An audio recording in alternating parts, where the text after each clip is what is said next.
Exactement, ces images d'Hortense Gérard, les manifestants qui viennent d'être dispersés par les CRS, les manifestants qui étaient arrivés au plus près de l'Elysée. On est rue du Faubourg Saint-Honoré, donc dans la rue de l'Elysée. Vous voyez peut-être au loin, derrière la fumée, c'est un peu flou évidemment, parce qu'il y a eu des gaz lacrymogènes qui ont été jetés par les CRS pour disperser les manifestants.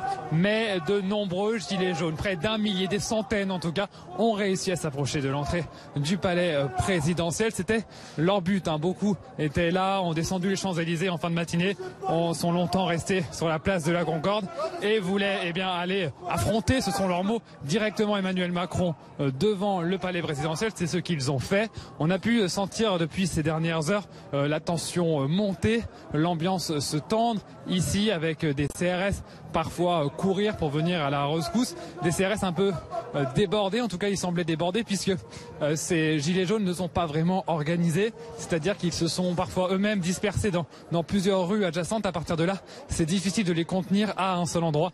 Et donc vous le voyez sur ces images, les 6 gilets jaunes qui viennent être dispersés de l'entrée de l'Elysée, mais qui comptent bien revenir dans quelques minutes quand les gaz lacrymogènes seront partis. Vous entendez peut-être ces consignes de repartir, mais c'est bien la différence et la fragilité quand même de cette organisation, c'est qu'il n'y a pas de consignes strictes, de consignes particulières. Tous ne sont pas forcément sur la même ligne. La nuit va commencer à tomber ici à Paris et personne ne sait vraiment comment va se terminer cette journée ici.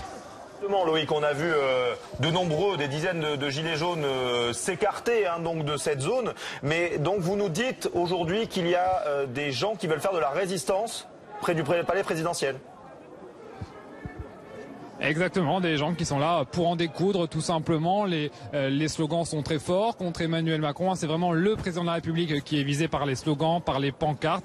Et ces gilets jaunes qui sont parfois venus de très loin en France, de 200, 300 km nous disaient certains, qui sont venus pour la journée pour manifester ce 17 novembre et qui n'ont pas l'intention que ce mouvement tombe à l'eau. Ils espèrent un geste du gouvernement. Alors c'est un peu flou dans leur revendication. On ne sait pas exactement ce qu'ils veulent très concrètement pour arrêter leur mouvement, leur manifestation. En tout cas, les esprits s'échauffent. Ce n'est plus du tout l'ambiance bon enfant qu'il y avait tout au long de la journée. Les esprits s'échauffent vraiment avec des CRS sur les nerfs quand même, on peut le sentir. Loïc, vous êtes au cœur de cette manifestation et de ce mouvement mouvant depuis tout à l'heure autour de la place de la Concorde. Est-ce qu'une partie de ces manifestants est retournée sur cette place, justement ? Écoutez, ça bouge beaucoup justement, c'est la particularité de ce mouvement depuis tout à l'heure.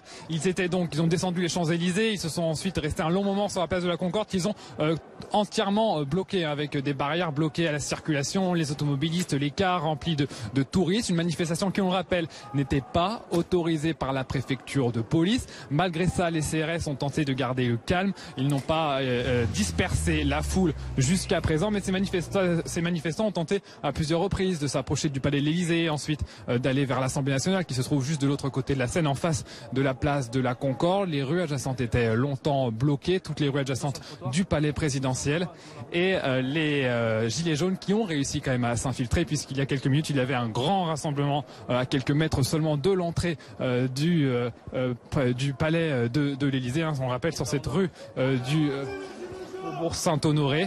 Les gilets jaunes qui sont là, qui ont été dispersés par les gaz lacrymogènes, mais qui se tiennent à quelques dizaines de mètres seulement de l'entrée et qui n'ont pas l'intention de baisser les bras, qui comptent bien retourner, camper là encore de nombreuses heures. Et on ne sait pas, aucun des manifestants ne sait comment va se terminer cette journée. Il n'y a pas de consigne. Est-ce que certains vont simplement rentrer chez eux? D'ailleurs, certains étaient déçus de cette organisation sans réelle consigne. Certains qui sont venus de loin et qui ne savaient pas toujours quoi faire. Ça bougeait, parfois vers l'Assemblée nationale, parfois vers l'Elysée, parfois sur la place de la Concorde. Et donc qui attendent des consignes un peu plus claires. Ça va être compliqué au vu du nombre de gilets jaunes.